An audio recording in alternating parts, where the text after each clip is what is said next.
అప్పుడు కలిసిన రోజున కమిసాపూర్ మొన్న ఎక్కువ నామినేట్ చేసి లొల్లి పెట్టింది.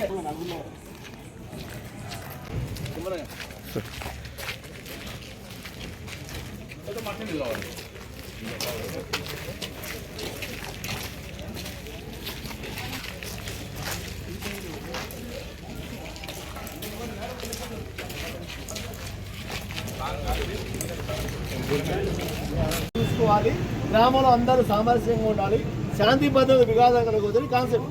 దానికోసం ఇలా మేము మా ఎస్పీ గారు ఊళ్ళో మొత్తం తిప్పడని చెప్పేసి చెప్పడంతో ఇక్కడికి వచ్చి మేము ఊరంతా ఫ్లాగ్ మార్చ్ చేయడం జరిగింది. ఇలా బాగా ఊళ్ళో కూడా మీరందరూ చెప్పండి. కొంతమంది ఎవరు ఇంకా కొంతమంది రైతులు బయట వ్యవసాయ పనులకు ఇంకో దానికి పోయి ఉంటారు కదా, అనవసరంగా కేసులో మనం ఇరుకోదు బాబు. ఎందుకు మనం మంచిగా పోయినాం, ఓటేసుకున్నాం, వచ్చినాం.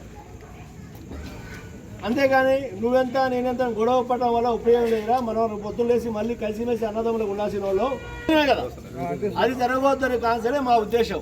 కాబట్టి ప్రతి గ్రామంలో పోయి చెప్తున్నాం, మీకు కూడా తెలియజేస్తున్నాం. మీరందరూ కూడా మంచిగా ఈ ఎలక్షన్ అనేది ఫస్ట్ విడతలో ఉన్నాయి కాబట్టి మీరు మంచిగా పోయి మీ ఓట్లు మీకు నచ్చిన వాళ్ళకి వేసుకొని సామరస్యంగా ఎటువంటి శాంతి భద్రతల విఘాతం కలగకుండా చూసుకోండి. పోయి పొరపాటున కేసులు ఇరుక్కుంటే అమాయక ప్రజలేగా బలయ్యేది. ఉన్నోడికి ఏముంది, మంచిగా ఒక 1000 ఖర్చు పెట్టుకుని 10,000 ఖర్చు పెట్టి 50,000 ఖర్చు పోతారు. కానీ ఓటర్ అనేవాడు అమ్మాయికుడు కదా, ప్రజలు వాళ్ళు బలవుతారు. అవునా? కాబట్టి దయచేసి మీరెవడు కూడా అనవసరం ఇన్వాల్వ్ అయ్యి కేసులు ఇరుకోవద్దు. అదే దీనికోసం చెప్పడం కోసం ఊళ్ళోకి వచ్చినా మీరు ఇంకా 10 మందికి చెప్పండి. ఏమంట పగలు ప్రతీకారం అవసరం లేదు. ఇది ఈ పార్టీ మనోడు, ఆ పార్టీ మనోడు, ఇంకో పార్టీ మనోడు, అంతమంది అనుకోవాలా. మీరు ఇష్టం వచ్చి కొట్టేసి కానీ గొడవ కావాలని చూసుకోండి. Thank you very much.